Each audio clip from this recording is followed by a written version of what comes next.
ನನಗೆ ಶುಗರ್ ಬಂದು almost all ಈಗ ಒಂದು 3.5 ವರ್ಷ ಆಯಿತು.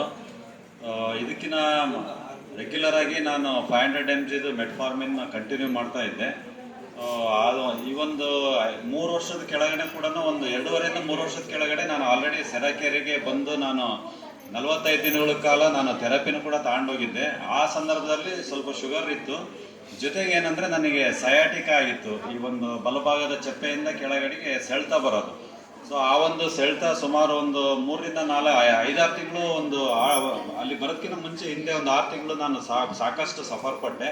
ಯಾಕೆಂದರೆ ರಾತ್ರಿ ನಿದ್ದೆ ಮಾಡೋ ಸಂದರ್ಭದಲ್ಲಿ ಮತ್ತೆ ಅಂಗಾತ ಮಲಗೋಕ್ಕಿಲ್ಲ, ಹೊಟ್ಟೆ ಡಬ್ಬಕೊಂಡು ಮಲಗೋಕ್ಕಿತ್ತು. ಯಾಕೆಂದರೆ ತುಂಬ ಸೆಳ್ತಾ ಬರೋದು, ನಿದ್ದೆನೇ ಬರ್ತಾ ಇದ್ದಿಲ್ಲ. ಕೆಲವೊಂದು ಸಮಯದಲ್ಲಿ ಏನಾಗ್ತಿತ್ತು ಅಂದರೆ ರಾತ್ರಿ ಯಾಕಾದರೂ ಬರುತ್ತಪ್ಪ ಅನ್ನೋ ಒಂದು ಮನೋಭಾವನೆಯೂ ಕೂಡ ಆಗ್ತಾ ಇತ್ತು. ಡೇ ಟೈಮಲ್ಲಿ ಇರ್ತಿದ್ದಿಲ್ಲ. ಇಲ್ಲಿಗೆ ನಾನು ಯಾವುದೇ ಥರದ ಆ ಒಂದು ತೊಂದರೆ ಇದ್ದಾಗ ನಾನು ಎಲ್ಲೂ ಕೂಡ ಹೋಗಿ ನಾನು ಹೊರಗಡೆ ಟ್ರೀಟ್ಮೆಂಟ್ ತಗೊಳ್ಳಿಲ್ಲ. ನೇರವಾಗಿ ನಾನು ಇಲ್ಲಿ ಸೆರಾಕೆರೆಗೆ ಬಂದು ನಾನು ಇಲ್ಲಿ 45 ದಿನಗಳ ಕಾಲ ನಾನು ಥೆರಪಿ ತಗೊಂಡ್ಮೇಲೆ ನನಗೆ ಸಂಪೂರ್ಣವಾಗಿ ಅದರಿಂದ ನನಗೆ ಗುಣಮುಖ ಆಯಿತು. ಇವತ್ತಿನವರೆಗೂ ನನಗೆ ಅದ್ರದ್ದು ಯಾವುದೇ ಥರ ತೊಂದರೆ ಏನಿಲ್ಲ. ಸೊ ಶುಗರು ಕೂಡ ನಾರ್ಮಲ್ಲೇ ಇತ್ತು, ರೆಗ್ಯುಲರ್ ಆಗಿ ಚೆಕ್ ಮಾಡಿಸ್ಕೊಂತ ಇದ್ವಿ. ಇತ್ತೀಚೆಗೆ ನಾನು ಒಂದು 2 ತಿಂಗಳ ಕೆಳಗೆ ಚೆಕ್ ಮಾಡಿಸಿದಾಗ ಸ್ವಲ್ಪ ಜಾಸ್ತಿ ಆಗಿತ್ತು ಶುಗರ್ ನನಗೆ. ಸೊ ನಾನು ನೇರವಾಗಿ ಮತ್ತೆ ಡಾಕ್ಟರ್ ಕನ್ಸಲ್ಟ್ ಮಾಡಿ ಅವ್ರೇನು ರೆಕಮೆಂಡ್ ಮಾಡಿದಾರಲ್ಲ ಅದೇ ಪ್ರಕಾರನೇ ಟ್ಯಾಬ್ಲೆಟ್ ಕೂಡ ತಗೊಂಡು ಮತ್ತು ಆಹಾರದಲ್ಲಿ ಸ್ವಲ್ಪ ನಾನು ಬದಲಾವಣೆ ಮಾಡ್ಕೊಂಡೆ ನಾನು. ಸೊ ಆಹಾರ ಕ್ರಮ ಮತ್ತೆ ಈಗ 40 ದಿನ ಆಯ್ತು ನಾನು ಇವತ್ತು ಸೆರಾಕೆರೆಗೆ ಬರಕತ್ತಿ. ಸೊ ರೆಗ್ಯುಲರಾಗಿ ಬರ್ತಾ ಇದ್ದೀನಿ. ಅಂದರೆ ನನಗೆ ಏನಾಗಿತ್ತು ಅಂದರೆ ಈಗ ಒಂದು 2 ತಿಂಗಳ ಕೆಳಗಿಂದ ಒಂದು 5-6 ತಿಂಗಳು ನನಗೆ ಯೂರಿನ್ ನನಗೆ ಕಂಟ್ರೋಲ್ ಮಾಡೋಕ್ಕಾಗ್ತಾ ಇದ್ದಿಲ್ಲ. ಸೊ ಬೇಗನೆ ನನಗೆ ಯೂರಿನ್ ಪಾಸ್ ಮಾಡಬೇಕು ಅನ್ನೋದು ಒತ್ತಡ ಇದಾಗೋದು.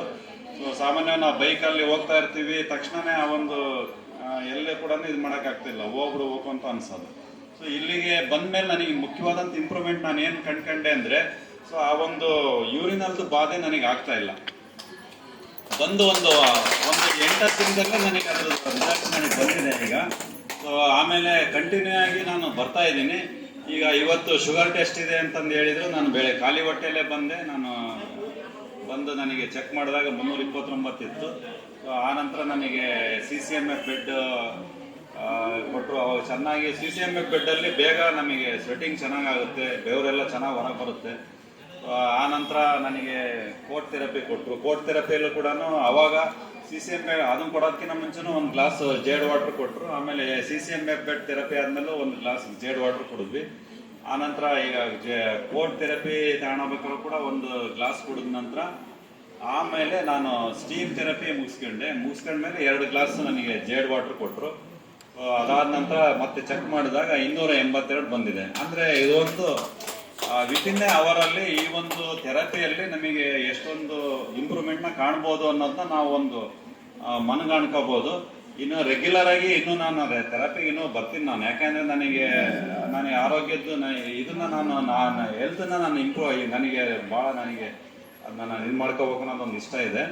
ಸೊ ಎಲ್ಲರೂ ಕೂಡ ಇದು ಇಂಪಾರ್ಟೆಂಟ್. ನನಗೆ ಪ್ರಯಾರಿಟಿ ಕೊಟ್ಟರೆ ಇದ್ರ 100% ಇಲ್ಲಿ ಬರೋರಿಗೆ ನಿಮಗೆಲ್ಲರಿಗೂ ಕೂಡ ಇದರಿಂದ ಇಲ್ಲಿ ಅವರು ಸಾಕಷ್ಟು ಆತ್ಮಸ್ಥೈರ್ಯ ಕೊಡ್ತಾರೆ, ನಮ್ಮನ್ನು ಚೆನ್ನಾಗಿ ಒಂದು ಟ್ರೀಟ್ ಮಾಡ್ತಾರೆ. ಎಲ್ಲ ಒಂದು ಈ ಸೆರಾಕೆರೆ ಸಂಸ್ಥೆಯಲ್ಲಿ ಇರ್ತಕ್ಕಂಥ ಸಿಬ್ಬಂದಿ ವರ್ಗಕ್ಕೆ ನಾನು ಧನ್ಯವಾದ ಹೇಳಕ್ಕೆ ಇಷ್ಟಪಡ್ತೀನಿ.